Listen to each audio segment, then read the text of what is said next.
ദൈവത്തിൻ്റെ അത്യുന്നതമായ നാമത്തിന് എന്നും എപ്പോഴും മഹത്വം ഉണ്ടാകട്ടെ. വളരെ വിശേഷതയേറിയ ഒരു പഠന പരമ്പര പുതിയ നിയമത്തിലൊരു പ്രധാനപ്പെട്ട ഒരു ലേഖനത്തിൽ നിന്ന്, റോമാലേഖനം. ഈ പഠനത്തിൻ്റെ 22ാമത്തെ അവതരണമാണ്. അതിഗഹനമായൊരു ലേഖനമാണ്, ഒരു പുസ്തകമാണ് റോമാലേഖനം. അതുകൊണ്ട് വളരെയധികം സാവധാനത്തിൽ മാത്രമേ ഈ അതിഗംഭീരമായ ഘനഗംഭീരമായ പുസ്തകം നമുക്ക് ഉൾക്കൊള്ളുവാൻ കഴിയുകയുള്ളൂ. അതുകൊണ്ട് ദീർഘമേറിയൊരു യാത്രയിലാണ്.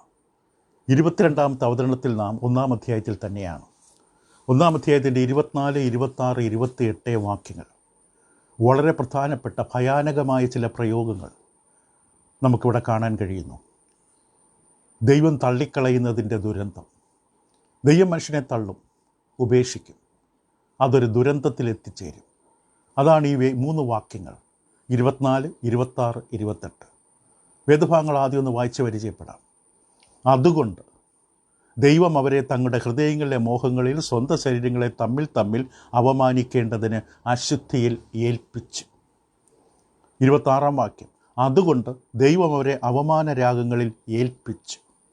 28, ദൈവത്തെ പരിജ്ഞാനത്തിൽ ധരിപ്പാൻ ഇഷ്ടമില്ലാത്തതിന് തക്കവണ്ണം ദൈവം അവരെ ഉചിതമല്ലാത്തത് ചെയ്യുവാൻ നികൃഷ്ട ബുദ്ധിയിൽ ഏൽപ്പിച്ചു. വളരെ നിർണായകമായ ഒരു പ്രയോഗം 3 തവണ ഈ വേദഭാഗത്തിൽ കാണും. ദൈവം അവരെ ഏൽപ്പിച്ചു. മുഴുവനായിട്ട് പറയുകയാണെങ്കിൽ ദൈവം അവരെ ഏൽപ്പിച്ചു. 3 വാക്യത്തിലും കാണാം ദൈവം അവരെ ഏൽപ്പിച്ചു. 1-ാം അധ്യായത്തിൻ്റെ 18 മുതൽ 32 വരെയുള്ള വേദഭാഗത്തിലെ ആത്മീക സത്യം, ദൈവത്തിൻ്റെ സന്ദേശം, ദൈവം നമ്മോട് പറയുന്നത് മനസ്സിലാക്കണമെങ്കിൽ ഈ ഭയപ്പെടുത്തുന്ന ഭയാനകമായ ഈ പ്രയോഗത്തിൻ്റെ ആഴം മനസ്സിലാക്കിയിരിക്കണം. ദൈവം അവരെ ഏൽപ്പിച്ചു, അഥവാ ദൈവം കൈവിട്ടു. വ്യക്തമായ കാരണമുണ്ട്, ദൈവികമായ കാരണം. എന്താണ് ആ കാരണം? ദൈവം ഇങ്ങനെ കൈവിടാൻ ഓരോ തവണ ഈ പ്രയോഗം കാണുമ്പോഴും 1-ാം അധ്യായത്തിൻ്റെ റോമാലേഖനത്തിൽ ദൈവം അവരെ ഏൽപ്പിച്ചു എന്ന് 3 തവണ അവതരിപ്പിക്കുമ്പോഴും അതിൻ്റെ തൊട്ട് മുമ്പിൽ അതിനുള്ള കാരണം വ്യക്തമാക്കിയിട്ടുണ്ട്. ആദ്യത്തെ ഭാഗം 24-ാം അധ്യായം വാക്യമാണ്. അപ്പോൾ 22, 21 വായിച്ചാൽ എന്തുകൊണ്ട് ദൈവം കൈവിട്ടു? 22ാം വാക്യം, ജ്ഞാനികളെന്ന് പറഞ്ഞുകൊണ്ട് അവർ മൂഢരായിപ്പോയി. അക്ഷനായ ദൈവത്തിൻ്റെ തേജസ്സിനെ അവർ ക്ഷയമുള്ള മനുഷ്യൻ, പക്ഷി, നാൽക്കാലി, ഇഴജാതി എന്നുള്ള രൂപസാദൃശ്യമാക്കി മാറ്റിക്കളഞ്ഞു. അതുകൊണ്ട് ദൈവത്തിന് വ്യക്തമായൊരു കാരണമുണ്ട്. അത് ഉചിതവും ന്യായവും സത്യവുമായ കാരണമാണ്. ആരെങ്കിലും പറഞ്ഞു കേട്ടല്ല, പൂർണ്ണമായ വിഷയം, വസ്തുത മനസ്സിലാക്കാതെയല്ല. ദൈവം യഥാർത്ഥമായി എല്ലാം മനസ്സിലാക്കിക്കൊണ്ട് തന്നെയാണ് ഈ തീരുമാനത്തിലെത്തുന്നത്. അതുകൊണ്ട് കൂടാതെ 26ാമത്തെ വാക്യത്തിൽ ഈ പ്രയോഗം വരുന്നതിന് മുമ്പ് 25-ൽ എന്താണ് സംഭവിച്ചത്? ദൈവത്തിൻ്റെ സത്യം അവർ വ്യാജമാക്കി മാറ്റിക്കളഞ്ഞു. സൃഷ്ടിച്ചവനേക്കാൾ സൃഷ്ടിയെ ഭജിച്ച് ആരാധിച്ചു. അവൻ എന്നേക്ക് വാഴ്ത്തപ്പെട്ടവൻ, ആമേൻ. അതുകൊണ്ട് ഇപ്പോൾ ദൈവത്തിൻ്റെ സത്യത്തെ വ്യാജമായി മാറ്റിക്കളഞ്ഞതുകൊണ്ട് ദൈവം അവരെ അവമാനരാഗങ്ങളിൽ ഏൽപ്പിച്ചു.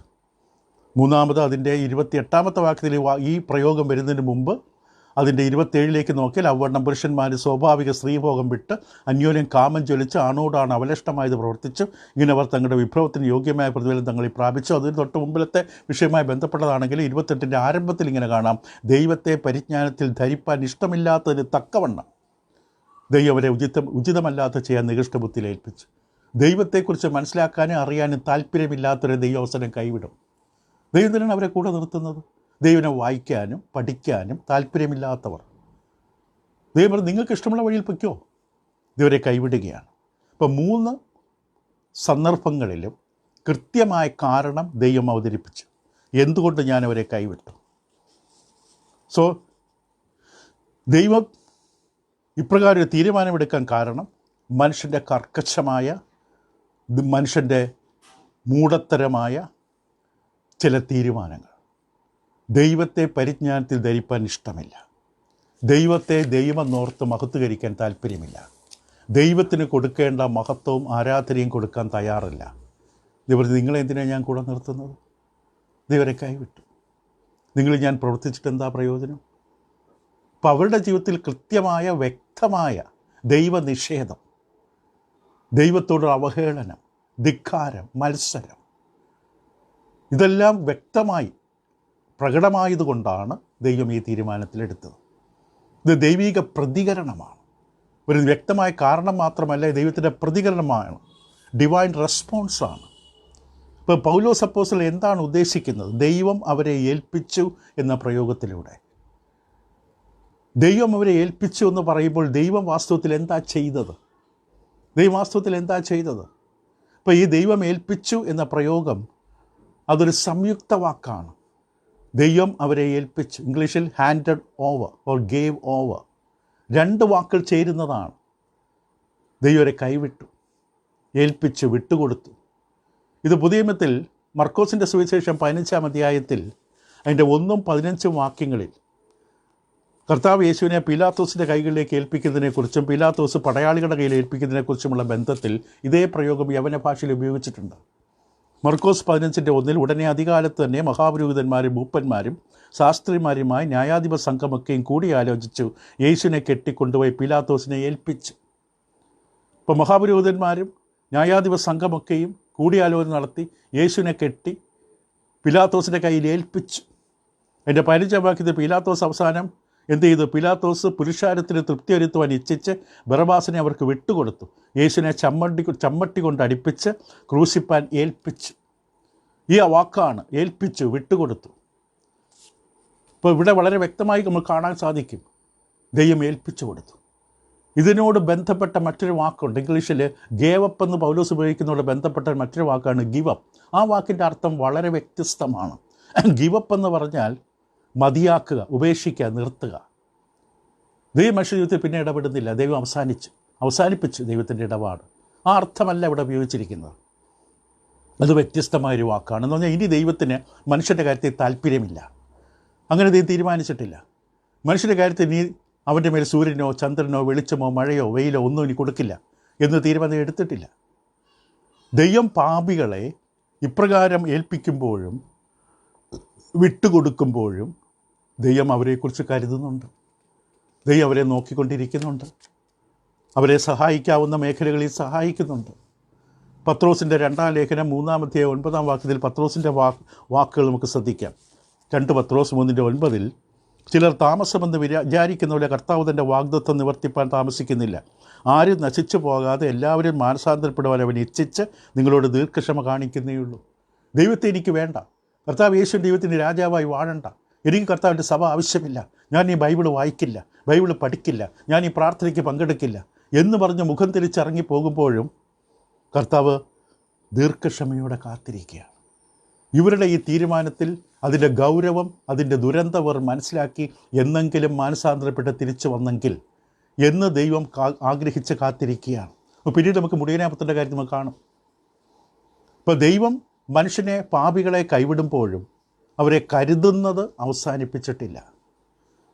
ദൈവം എപ്പോഴും പ്രതീക്ഷിക്കുന്നവർ മടങ്ങി വരും. പഴയകാലത്ത് ഉടനീളം കാണാം, നിങ്ങൾ മടങ്ങി വരുവീൻ, നിങ്ങൾ ഉപേക്ഷിച്ചവങ്കിലേക്ക് മടങ്ങി വരുവീൻ, അവനെ കണ്ടെത്താവുന്ന കാലത്ത് അവനെ അന്വേഷിപ്പിൻ. ഇതായിരിക്കുന്ന അവസ്ഥ എന്നുള്ളത് കൊണ്ട് ഈ പ്രയോഗം പലരും പല തരത്തിലത് മനസ്സിലാക്കാൻ അല്ലെങ്കിൽ വ്യക്തമാക്കാൻ പല പ്രയോഗങ്ങൾ ഉപയോഗിച്ച് ദൈവം ഏൽപ്പിച്ചു കൊടുത്തു. ഇപ്പോൾ പൗലോസ് വാസ്തവത്തിൽ എന്താണ് ഉദ്ദേശിച്ചത്? ദൈവം അവരെ ഏൽപ്പിച്ചു എന്ന് പറയുമ്പോൾ, ദൈവം അവരെ വിട്ടുകൊടുത്തു എന്ന് പറയുമ്പോൾ, അവരെ ഫലമേൽപ്പിച്ചു എന്ന് പറയുമ്പോൾ, ഈ ദൈവം അനുവദിച്ചു എന്ന് പറയുമ്പോൾ, ഈ തരത്തിലുള്ള പല പ്രയോഗങ്ങൾ ഉപയോഗിച്ചിട്ടുണ്ട് ഇത് മനസ്സിലാക്കാനായിട്ട്. ഇപ്പോൾ ഉപസംഹാരമായിട്ട് പറയുകയാണെങ്കിൽ, മനുഷ്യകുലം അവൻ താഴേക്ക് പാപത്തിൻ്റെ വഴികളിലേക്ക് അതിൻ്റെ രസം, മോഹം അനുഭവിക്കാൻ ഇറങ്ങിത്തിരിച്ച് അവൻ്റെ സ്വന്തം നാശത്തിലേക്ക് താഴേക്ക് നടന്നു നീങ്ങുമ്പോൾ ദൈവം അവനെ തടഞ്ഞു നിർത്തുന്നില്ല, ദൈവനെ പിടിച്ചു നിർത്തുന്നില്ല. അവരെന്താണോ ആഗ്രഹിച്ചത് അതിലേക്ക് അവരെ വിട്ടുകൊടുക്കുകയാണ്. ഇത് വളരെയധികം ശ്രദ്ധിക്കണം. ഉൽപ്പത്തി പുസ്തകത്തിൻ്റെ 6-ാം അധ്യായം 3-ാം വാക്യത്തിൽ അവിടെ എഴുതിയിരിക്കുന്നു, അപ്പോൾ യഹോവ മനുഷ്യനിൽ എൻ്റെ ആത്മാവ് സദാകാലം വാദിച്ചു കൊണ്ടിരിക്കുകയില്ല, അവൻ ജഡം തന്നെയല്ലോ, എങ്കിലും അവൻ്റെ കാലം 120 സംവത്സരമാകുമെന്ന് അരുളി ചെയ്തു. അപ്പോൾ മനുഷ്യൻ ഈ ദുരവസ്ഥയിൽ, ദുരന്തത്തിൽ, ദുഷ്ടതയിലെ, തിന്മയിലും മ്ലേച്ഛതയിലും മുഴുകുമ്പോറും ദൈവം അനുവദിച്ചു കൊടുത്തു. ദൈവം അവരുടെ ഇഷ്ടത്തിന് പോകാൻ വിട്ടുകൊടുത്തു, പിടിച്ചു നിർത്തിയില്ല. പിടിച്ചു നിർത്തിയാൽ കൂടുതൽ ശക്തമായി അവർ പ്രതികരിക്കും, കൂടുതൽ തിന്മയിലേക്ക് പോകും. എപ്പോഴും മനുഷ്യൻ്റെ അവസ്ഥ അതാണ്. പോകണ്ടെന്ന് പറഞ്ഞാൽ പോകും, ചെയ്യരുതെന്ന് പറഞ്ഞാൽ മനുഷ്യൻ ചെയ്യും. ഇപ്പോൾ ദൈവം അവരെ അനുവദിച്ചു. നിങ്ങൾ ലജ്ജാകരമായ കാര്യങ്ങൾ, ഇപ്പോൾ പൗലോസിൻ്റെ ഭാഷയിൽ പറഞ്ഞാൽ വളരെ ലജ്ജാകരമായ കാര്യം 24 വാക്യം, അതുകൊണ്ട് ദൈവം അവരെ തങ്ങളുടെ ഹൃദയങ്ങളിലെ മോഹങ്ങളിൽ സ്വന്തം ശരീരങ്ങളെ തമ്മിൽ അവമാനിക്കേണ്ട ഏൽപ്പിച്ചെടുത്തു. എന്തിനടിസ്ഥാനത്തിൽ? അവിടെ ഹൃദയത്തിലെ മോഹങ്ങൾക്ക് വിട്ടുകൊടുത്തു. നിങ്ങളുടെ ഉള്ളിൽ ഒരു മോഹവും താല്പര്യവും ആഗ്രഹവും ഇല്ലേ? അത് ചെയ്യാനായിട്ട് ഞാൻ എല്ലാ വേലികളും എല്ലാ തടസ്സങ്ങളും നീക്കുകയാണ്. നിങ്ങൾ ഇഷ്ടം പോലെ ചെയ്തോ. ഹൃദയത്തിലെ മോഹങ്ങൾ അവരെ ഏൽപ്പിച്ചു കൊടുത്തു. ദൈവത്തെ സ്നേഹിക്കുകയോ ദൈവവചനം പരിശോധിക്കുകയോ ദൈവഹിതം എന്തെന്ന് അന്വേഷിക്കുകയോ അറിയുകയോ ചെയ്യാൻ താല്പര്യമില്ലാത്തവരെ അവിടെ ഹൃദയത്തിൽ മറ്റൊരു മോഹമുണ്ട്, അതിനവരെ ഏൽപ്പിച്ചു കൊടുത്തു. അപ്പോൾ ഈ മനുഷ്യർ ചെയ്യുന്ന എല്ലാ പ്രവൃത്തികളുടെയും ഭവിഷ്യത്ത് അവരുടെ മേൽ വരിക തന്നെ ചെയ്യും. ദൈവം അതിനെ നീക്കിക്കളയില്ല. നാം ചെയ്യുന്ന പ്രവൃത്തികളുടെ ഭവിഷ്യത്ത് നമ്മൾ അനുഭവിക്കും. ദൈവം അത് അനുവദിക്കും, നമ്മൾ ആ ഭവിഷ്യത്ത് അനുവദിക്കാൻ. നാം ഏത് ജീവിതശൈലി തിരഞ്ഞെടുക്കുന്നുവോ ദൈവം അതിൻ്റെ ഭവിഷ്യത്ത് അനുഭവിക്കുവാനും നമ്മളെ അനുവദിക്കും. ആത്മീകമായി മുൻതൂക്കം കൊടുക്കാതെ ജഡത്തിന് മുൻതൂക്കം കൊടുക്കുന്നൊരു ജീവിതമാണ് നമുക്കുള്ളതെങ്കിൽ, വെറും ജീവിക്കുന്നത് ആഹാരം കഴിക്കാനും സുഖലോലുപതയ്ക്കും വേണ്ടി മാത്രമെന്നുള്ള ചിന്തയാണ് നമ്മളെ ഭരിക്കുന്നതെങ്കിൽ ദൈവം നമ്മളങ്ങ് വിട്ടിരിക്കുകയാണ് അതിൽ. പക്ഷെ ഇതിൻ്റെ ഒരു ഭവിഷ്യത്തുണ്ട്, അത് നമ്മൾ അനുഭവിക്കും. കാരണം ഗലാത്യ ലേഖനം 6-ാം അധ്യായത്തിൻ്റെ 7-ാം വാക്യത്തിൽ ദൈവം വ്യക്തമായി പലതവണയും പലയിടത്തും നൽകിയിരിക്കുന്ന ഒരു പ്രധാനപ്പെട്ട ജീവിത തത്വം അതാണ്. ഗലാത്യ ലേഖനം 6-ാം അധ്യായത്തിൻ്റെ 7-ാം വാക്യം അവിടെ ഇപ്രകാരമാണ് പറയുന്നത്: ദൈവത്തെ പരിഹസിച്ചുകൂടാ, മനുഷ്യൻ വിതയ്ക്കുന്നത് തന്നെ കൊയ്യും. ജഡത്തിൽ വിതച്ചാൽ നാശം കൊയ്യും, ആത്മാവിൽ വിതച്ചാൽ നിത്യജീവനെ കൊയ്യും. വിതയ്ക്കും നമ്മൾ തിരിച്ച് കൊയ്തേ പറ്റൂ. ഇപ്പോൾ ദൈവത്തിൻ്റെ പ്രതികരണം, മനുഷ്യകുലത്തിൻ്റെ ഓരോ പ്രവൃത്തികളും സ്വഭാവങ്ങളും തീരുമാനങ്ങളും ദൈവത്തിൻ്റെ പ്രതികരണം എന്ന് പറഞ്ഞാൽ, ഒരു മനുഷ്യൻ ദൈവത്തെ തള്ളിക്കളയുമ്പോൾ, അവഹേളിക്കുമ്പോൾ, വചനവായന ഇല്ലാതിരിക്കുമ്പോൾ, ദൈവത്തിൻ്റെ കൂട്ടായ്മ ഉപേക്ഷിക്കുമ്പോൾ ഉടൻ തന്നെ ആകാശത്തു നിന്ന് തീയും ഗന്ധകവും അവൻ്റെ മേലെ അയക്കില്ല. നമ്മൾ ആഗ്രഹിക്കും, അയ്യോ യേശുവിൻ്റെ ശിഷ്യന്മാർ ആഗ്രഹിച്ചു, കർത്താവെ അവരുടെ മേൽ നീ ആകാശം തീയിറക്കി അവരെ നശിപ്പിക്കണം. ദൈവം അങ്ങനെ ചെയ്യില്ല. ദൈവം ഒരു മനുഷ്യനെ ദൈവത്തിൻ്റെ തള്ളിക്കളച്ച് വിഗ്രഹത്തിന് മുമ്പിൽ കുമ്പിട്ട് കിടക്കുന്ന, ദൈവത്തെ ഉപേക്ഷിക്കുന്ന, ദുരുപദേശത്തിലേക്ക് പോകുന്ന, ദൈവത്തിൻ്റെ സഭയെ ഉപദ്രവിക്കുന്ന, അപമാനിക്കുന്നവരുടെ മേൽ ദൈവം തലയിലേക്ക് തീയിറക്കുന്നില്ല, ഗന്ധകം വർഷിപ്പിക്കുന്നില്ല. അന്നും ചെയ്യുന്നില്ല, ഇന്നും ചെയ്യുന്നില്ല. പക്ഷെ അതിന് പകരം വളരെ സൂക്ഷ്മമായ, വളരെ നിഗൂഢമായ, വളരെയധികം ഭയങ്കരമായ, ഭയാനകമായ മറ്റൊന്നാണ് അനുവദിച്ചിരിക്കുന്നത്. എന്താണത്? ഒരു മനുഷ്യൻ ചെയ്യാൻ തീരുമാനിച്ച ദുഷ്ടത, തിന്മ, അവിശ്വസ്തത, അന്യായം, ക്രമക്കേട്, അതിലേക്ക് അവനെ അങ്ങ് വിട്ടിരിക്കുകയാണ്. അവൻ്റെ സ്വന്തം തീരുമാനത്തിലേക്ക് അവനെ കൈവിട്ടു. അവനെ ആ തീരുമാനത്തിലേക്ക് വിട്ടു. അവൻ എന്താണോ ഹൃദയം കൊണ്ട് ആഗ്രഹിച്ചത് അത് ചെയ്യാനും അനുഭവിക്കാനും പിന്നീട് അതിൻ്റെ ഭവിഷ്യത്ത് നേരിടുവാനും ദൈവനെ വിട്ടു. തലയിലേക്ക് തീയിറക്കുന്നതിനേക്കാളും ഭയാനകമാണിത്. തലയിലേക്ക് ഗന്ധകം തീ ആകാശത്തുനിന്ന് വർഷിക്കപ്പെടുന്നതിനേക്കാളും ഭയാനകമാണിത്. എന്ത് ജീവിത രീതിയാണ് ആഗ്രഹിച്ചത് അതിലേക്ക് അങ്ങ് വിട്ടു. അവസാനം എൻ്റെ ഭവിഷ്യത്തെ വ്യക്തി അനുഭവിക്കുന്നു. അപ്പോൾ നിങ്ങളും ഞാനും ദൈവത്തെ ഉപേക്ഷിക്കാൻ തീരുമാനിക്കുമ്പോൾ ദൈവം ഒരു പറ്റം ദൂതന്മാരെ സ്വർഗത്തിൽ നിന്ന് അയച്ച് നമ്മെ തടയില്ല. ദൈവത്തിൻ്റെ ജനത്തെ ഉപേക്ഷിച്ച്, കൂട്ടായ്മ ഉപേക്ഷിച്ച്, ബൈബിൾ പഠനവും വായനയും ഉപേക്ഷിച്ച് നമ്മൾ ഇറങ്ങിപ്പോകുമ്പോൾ നമ്മളെ വഴി തടയില്ല. അങ്ങനെ തടഞ്ഞാൽ നമ്മൾ മറുവഴി മതിൽ ചാടിപ്പോകും. ദൈവം തടയില്ല. ഇങ്ങനെ നമ്മൾ ചെയ്യുന്നത് ദൈവത്തിൻ്റെ ഹൃദയത്തിനെ വേദനിപ്പിക്കുന്നു, യാതൊരു സംശയവുമില്ല. എങ്കിലും ദൈവം അനുവദിക്കും. ദൈവം നമ്മളെ അനുവദിച്ചു. നമ്മുടെ ഹൃദയത്തിലെ മോഹമാണ് ഇത്. ഉള്ളിൽ കിടക്കുന്നിടത്തോളം നമ്മൾ അവിടെ സ്വസ്ഥരല്ല, സന്തോഷമില്ല. എനിക്ക് പോകണം എന്ന നിർബന്ധം ഉള്ളിൽ കിടക്കുകയാണ്. ഇപ്പം നാം ഏതെങ്കിലും കാര്യത്തിന് വേണ്ടി നമ്മെ തന്നെ പൂർണ്ണമായി ഏൽപ്പിച്ചാൽ ദൈവം തിരിച്ച് നമ്മെ അതേ കാര്യത്തിന് ഏൽപ്പിക്കും. when you give yourself up to something, എന്തെങ്കിലും കാര്യം, ദൈവവിരോധമായി എന്തെങ്കിലും കാര്യം ചെയ്യാൻ നമ്മൾ വല്ലാതെ മോഹിക്കുകയാണെങ്കിൽ അതേ കാര്യത്തിലേക്ക് ദൈവം നമ്മളെ ഏൽപ്പിക്കും. ദൈവത്തിന് അപമാനം വരുത്ത കാര്യമാണ് നമ്മൾ ചെയ്യാൻ ആഗ്രഹിച്ചത്, ദൈവം അതിലേക്ക് നമ്മളെ ഏൽപ്പിക്കും. ദൈവം കോപമില്ലാത്തവനായതുകൊണ്ടല്ല, ദൈവം നമ്മളോട് ദേഷ്യം കാണിക്കൊണ്ടുമല്ല. കാരണം ദൈവം നല്ലവനാണ്, സ്നേഹസ്വരൂപനാണ്. അതുകൊണ്ടാണ് നമ്മളെ ഏൽപ്പിച്ചത്. ഇപ്പം പൗലോസ് ഇവിടെ ജനങ്ങളോട് പറയുന്നത്, നിങ്ങൾ ചുറ്റുമൊന്ന് കണ്ണോടിച്ച് നോക്കുക, ചുറ്റുമൊന്ന് കണ്ണോടിച്ച് നോക്കുക. മനുഷ്യൻ ചെയ്യാൻ ആഗ്രഹിക്കുന്ന പാപത്തിൻ്റെ വഴികളിലേക്ക് മനുഷ്യരെ ദൈവം അനുവദിച്ചുകൊണ്ട് ദൈവത്തിൻ്റെ ക്രോധം പ്രകടിപ്പിക്കുകയാണ്. മനുഷ്യകുലം വലിയ അപകടത്തിലാണ്. മനുഷ്യകുലം ഇന്ന് അനുഭവിക്കേണ്ടി വരുന്നതുമായ സകല കാര്യങ്ങളും അവൻ്റെ തീരുമാനത്തിൻ്റെ അനന്തരഫലങ്ങളാണ്. ഇപ്പോൾ ഒരു വ്യക്തി പ്രകാരം പറഞ്ഞ പോലെ ദൈവം പറയുന്നത് ഒരു വിധത്തിൽ, നിനക്കിതാണോ വേണ്ടത് എങ്കിൽ നിനക്കിതാണ് കിട്ടാൻ പോകുന്നത്. നീ ഇതാണോ ആഗ്രഹിച്ചത്, നിനക്ക് ലഭിക്കാൻ പോകുന്ന ഇതാണ് ആ മുടിയനായ പുത്രൻ നമ്മളെ ഓർമ്മിപ്പിക്കുന്നത്. ലൂക്കോസ് 15-ാം അധ്യായത്തിൻ്റെ 11-32 വരെ. മുടിയനായ പുത്രൻ്റെ പിതാവ് തൻ്റെ ഇളയ മകൻ വീട് വിട്ടു പോകണമെന്ന് ഒരിക്കലും ആഗ്രഹിച്ചില്ല. എന്നിട്ടും അനുവദിച്ചു. നമ്മളെ വേദഭാഗം പഠിക്കുമ്പോൾ പിതാവ് തടസ്സം പറയുന്നില്ല. പിതാവ് സ്വത്ത് ചോദിച്ചിട്ട് കൊടുക്കാതിരുന്നില്ല. ചോദിച്ചത് കൊടുത്തു. അവൻ്റെ അവകാശം ചോദിച്ച് നിൽക്കുമ്പോൾ അത് കൊടുത്തു. പിതാവിന് നന്നായിട്ടറിയാം തൻ്റെ പുത്രൻ്റെ തീരുമാനം ദുരന്തത്തിലേക്കാണെന്ന്, നാശത്തിലേക്കാണ് തൻ്റെ പുത്രൻ കടന്നു പോകുന്നത് നന്നായിട്ടറിയാം. പൗലോസിൻ്റെ ഭാഷ ഉപയോഗിച്ചാൽ പിതാവ് ഏൽപ്പിച്ചു കൊടുത്തു. പിതാവ് പുത്രൻ്റെ തീരുമാനത്തിന് പിതാവ് ഏൽപ്പിച്ചു കൊടുത്തു. നിൻ്റെ തീരുമാനം ഇതാണോ? എനിക്ക് ശരി, ഇതാണ് നീ ചോദിച്ചത്. ആ പുത്രൻ്റെ സ്വാർത്ഥ താല്പര്യം അതവനെ ഒരു വലിയ പാതയിലേക്ക് തിരഞ്ഞെടുത്തു, ഒരു വഴി തിരഞ്ഞെടുത്തു. അവസാനം വഴി ചെന്നത് പന്നിക്കൂട്ടത്തിൻ്റെ നടുവിലാണ്. പുത്രൻ പിതാവിൻ്റെ സന്നിധി വിട്ട് ഭവനം വിട്ട് ഇറങ്ങിപ്പോകുമ്പോൾ, തൻ്റെ സ്വന്തം തീരുമാനമനുസരിച്ച് മുന്നോട്ട് പോകുമ്പോൾ അവൻ അവസാനം തിരഞ്ഞെടുത്ത വഴി ചെന്നത് മരണവഴിയാണ്, പന്നിക്കൂട്ടത്തിൻ്റെ നടുവിലാണ്. ഈ സന്ദർഭത്തിലെല്ലാം, ഈ സമയങ്ങളിലെല്ലാം പിതാവ് ഹൃദയപൂർവ്വം ആഗ്രഹിച്ചിരുന്നു തൻ്റെ പുത്രൻ ബോധത്തിലേക്ക്, സുബോധത്തിലേക്ക് മടങ്ങി വന്ന് സ്വന്തം ഭവനത്തിൽ എത്തിച്ചേർന്നെങ്കിലെന്ന്. പക്ഷെ തടഞ്ഞില്ല. ചോദിച്ചപ്പോൾ കൊടുക്കാതിരുന്നില്ല. അത് വലിയ പ്രശ്നമാകും, വലിയ കോലാഹലമുണ്ടാക്കും. പിതാവിൻ്റെ അപ്പന് വളരെയധികം വേദനയുണ്ടാക്കും. അതുകൊണ്ട് കൊടുത്തു. ആ പാഠം അവൻ പഠിക്കണം. ഈ വ്യക്തി ആ പാഠം പഠിക്കണം. ദൈവത്തെ ഉപേക്ഷിക്കുന്നതിൻ്റെ ഭവിഷ്യത്ത് എന്താണ്? ഇപ്പം മനുഷ്യവർഗം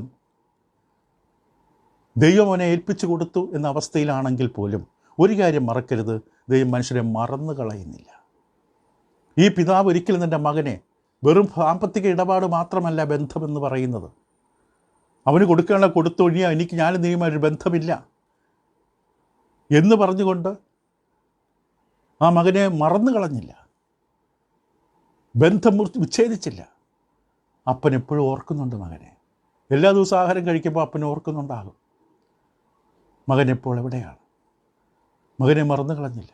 ഇപ്പോൾ നമ്മൾ തന്നെ കേട്ടിട്ടുണ്ട് പലയിടത്തും, മകൻ ജയിലിലായപ്പോൾ അപ്പൻ പിന്നെ കട്ടിലിൽ കിടക്കില്ല, തറയിൽ പാവിരിച്ച് തലയണയില്ലാതെ കിടന്ന് അപ്പൻ കിടക്കുന്നു. കാരണം മകൻ ഇപ്പോൾ അങ്ങനെ ഒരു അവസ്ഥയിലാണ്. അതുപോലെ ദൈവം മറന്നു കളഞ്ഞില്ല മനുഷ്യനെ. പാപം മനുഷ്യരെ ദൈവത്തെ തമ്മിൽ ഭിന്നിപ്പിക്കും, സത്യമാണ്. യെശയ്യാ 59:1-2. നിങ്ങളുടെ അകൃത്യങ്ങൾ, നിങ്ങളുടെ പാപങ്ങൾ അത്രേ ദൈവത്തെയും മനുഷ്യരെ തമ്മിൽ ഭിന്നിപ്പിച്ചത്. ദൈവത്തിൻ്റെ മുഖം തിരിയാൻ, നമ്മുടെ പ്രാർത്ഥന കേൾക്കാൻ കഴിയാതെ വണ്ണം ദൈവം നമ്മളിൽ നിന്ന് അകറ്റിയത് പാപമാണ്. പക്ഷേ ഈ പാപിയായ മനുഷ്യ ദൈവം എന്നേക്കുമായി മറന്നു കളഞ്ഞില്ല. ഈ ജീവിതത്തിൽ, ഈ പാപകരമായിട്ടുള്ള ജീവിതത്തിൽ നമ്മൾ ദിനംതോറും ദൈവത്തിൻ്റെ കൃപയും കരുണയും അനുഭവിക്കുന്നവരാണ്. സൂര്യൻ്റെയും വെളിച്ചത്തിൻ്റെയും മഴയുടെയും ഫലഭൂയിഷ്ടമായ കാലങ്ങളും ആഹാരവും തൃപ്തിയും തുടങ്ങിയ എല്ലാം ദൈവത്തിൻ്റെ കൃപയും കരുണയുടെയും പ്രതീകങ്ങളാണ്. പക്ഷേ ഇതൊക്കെ അനുഭവിക്കുന്ന മനുഷ്യൻ ജീവിത അവസാനം വരെ, അവസാന ശ്വാസം വരെയും നന്ദിയില്ലാത്തവനായി, മാനസാന്തരമില്ലാത്തവനായി, ചെയ്ത തെറ്റിനെക്കുറിച്ച് തിരിച്ചറിയാത്തവനായി തുടർന്നാൽ ദൈവം അവസാനം അവനെ മറക്കും, എന്നേക്കും അവനെ ഉപേക്ഷിക്കും. അതാണ് 2 തെസ്സലോനിക്കർ 1:9. കർത്താവ് യേശുവിൻ്റെ ശക്തിയുള്ള ദൂതന്മാരുമായി അഗ്നിജ്വാലയെ പ്രത്യക്ഷപ്പെടുമ്പോൾ ദൈവത്തെ അറിയാത്തവർക്കും ദൈവത്തിൻ്റെ സുവിശേഷം അനുസരിക്കാത്തവർക്കും അന്നേരം പ്രതികാരം കൊടുക്കും. ഇത്രയും ദൈവം നമുക്ക് ചെയ്തു തന്നിട്ടും, ഇത്രയും അനുഗ്രഹങ്ങളിലേക്ക് നമ്മളെ നടത്തിയിട്ടും നമ്മൾ ദൈവത്തെ എന്നേക്കുമായി ഉപേക്ഷിച്ച് ഒരു മാനസാന്തരവുമില്ലാതെ മുന്നോട്ട് പോയാൽ അവസാനം ഉപേക്ഷിക്കപ്പെടും. അതുകൊണ്ട് എഴുത്തുകാരൻ പറഞ്ഞതുപോലെ ഓരോ മനുഷ്യനും ആവശ്യപ്പെടുന്ന ആ സ്വാതന്ത്ര്യം നരകത്തിൻ്റെ തീച്ചുളയിൽ കിടന്ന് അനുഭവിക്കുവാൻ ദൈവം അവരെ ഉപേക്ഷിക്കും. ഭയാനകമായൊരു സ്വാതന്ത്ര്യമാണ് ആവശ്യപ്പെട്ടത് മനുഷ്യൻ. എനിക്ക് ദൈവം വേണ്ട, ദൈവത്തെ പരിജ്ഞാനത്തിൽ ധരിപ്പാൻ എനിക്കിഷ്ടമില്ല, എനിക്ക് പ്രാർത്ഥന വേണ്ട, ബൈബിൾ ക്ലാസ് വേണ്ട, ബൈബിൾ വായന വേണ്ട. അവൻ മറ്റൊരു സ്വാതന്ത്ര്യം ആവശ്യപ്പെടുന്നു. അപ്പോൾ ഇതാണോ നിൻ്റെ ആഗ്രഹം? ശരി, നടക്കട്ടെ. നിനക്ക് രാജാവാണോ വേണ്ട, ഇന്നാ രാജാവ്. നിനക്ക് ഇറച്ചിയാണ് വേണ്ട, ഇന്നാ ഇറച്ചി. പക്ഷെ പിന്നീട് വന്ന ഭവിഷ്യത്ത് എന്തായിരുന്നു? ഇപ്പോൾ 24-25 വാക്കിൽ വായിച്ച് അവസാനിപ്പിക്കട്ടെ. തുടരാൻ നമുക്ക് അടുത്ത പാഠത്തിൽ. അതുകൊണ്ട് ദൈവം അവരെ അവരുടെ ഹൃദയങ്ങളിലെ മോഹങ്ങളെയും സ്വന്തം ശരീരങ്ങളെ തമ്മിൽ അവമാനിക്കേണ്ടതിനെ അശുദ്ധിയിലേൽപ്പിച്ചു. ദൈവത്തിൻ്റെ സത്യം വ്യാജമാക്കി മാറ്റിക്കളഞ്ഞു. സൃഷ്ടിച്ചവനേക്കാൾ സൃഷ്ടിയെ ഭജിച്ച് ആരാധിച്ച് അവൻ എന്നേക്ക് വാഴ്ത്തപ്പെട്ടവൻ. പൗലോസ് അപ്പോസ്തലൻ 2 ഉദാഹരണം പറയാൻ പോവുകയാണ്. തരം താഴ്ന്ന അവസ്ഥയിൽ മനുഷ്യൻ എത്തിച്ചേർന്നതിൻ്റെ ഭവിഷ്യത്ത്. മനുഷ്യൻ എത്തിച്ചേർന്ന തരം താഴ്ന്ന അവസ്ഥ. കാരണം ദൈവത്തെ ഉപേക്ഷിച്ച മനുഷ്യൻ തരം താണു. അവൻ്റെ നിലവാരം താഴേക്കാണ്. കാരണം വിവേകമില്ലാത്ത ഹൃദയം ഇരുണ്ടുപോയി. ജ്ഞാനികളെന്ന് പറഞ്ഞുകൊണ്ട് ബുദ്ധിശൂന്യരായി മാറി. നിലവാരം താഴേക്ക് പോയി. ഇപ്പോൾ ദൈവം കൈവിട്ട അവസ്ഥ. അവരെന്താണോ അവിടെ ഹൃദയത്തിൽ മോഹിച്ചത് ചെയ്യുവാൻ ദൈവം കൈവിട്ടു. അതിൻ്റെ അനന്തരഫലം എന്താണ്? ആദ്യമായിട്ട് ദൈവം പറഞ്ഞത് 24 മുതൽ 27 വരെ ദൈവം വ്യക്തമായി കാണിച്ച ആദ്യത്തെ അനന്തരഫലം, ഭയാനകമായിട്ടുള്ള പ്രതിഫലനം എന്താണ്? ദുർനടപ്പിൻ്റെ ജീവിതം, ലൈംഗിക ദുർനടപ്പിൻ്റെ ജീവിതം. അതാണ് ആദ്യത്തെ അനന്തരഫലം. ദൈവത്തെ ജീവിതത്തിൽ കൈവിട്ടാൽ ഉണ്ടാകുന്ന ആദ്യത്തെ അനന്തരഫലം. അതാണ് ഈ അധ്യായത്തിൽ മുഴുവൻ കൈകാര്യം ചെയ്യാൻ പോകുന്നത്. രണ്ടാമത്തേത് 28 മുതൽ 32 വരെ പാപം എന്ന പൊതുവായ അവസ്ഥ. അതിനെക്കുറിച്ച് നമുക്ക് പിന്നീടും ചിന്തിക്കാം. അപ്പോൾ ആദ്യത്തെ അനന്തരഫലം, ദൈവത്തെ ഉപേക്ഷിച്ച മനുഷ്യന് ദൈവം കൈവിടുമ്പോൾ ലഭിക്കുന്ന ആദ്യത്തെ അവസ്ഥ ദുർനടപ്പിൻ്റെ ഒരു ജീവിതം. അത് പറഞ്ഞു, ഹൃദയങ്ങളെ സ്വന്തം ശരീരങ്ങളെ തമ്മിൽ അവമാനിക്കുക. അവിടെ സ്ത്രീകൾ സ്വാഭാവിക ഭോഗത്തെ സ്വാഭാവിക വിരുദ്ധമാക്കുക. പുരുഷന്മാർ സ്വാഭാവിക സ്ത്രീഭോഗം വിട്ട് അന്യോന്യം കാമം ജ്വലിച്ച് ആണോടാൺ അവലക്ഷണമായത് പ്രവർത്തിക്കുന്നു.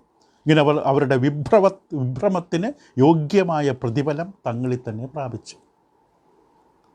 ഈ ലോകത്തിൻ്റെ അവസ്ഥ ഇതാണ്. ദൈവം കൈവിട്ടതിന് ഇതിനേക്കാളും വലിയ തെളിവ് നമ്മുടെ കൺമുമ്പിലില്ല.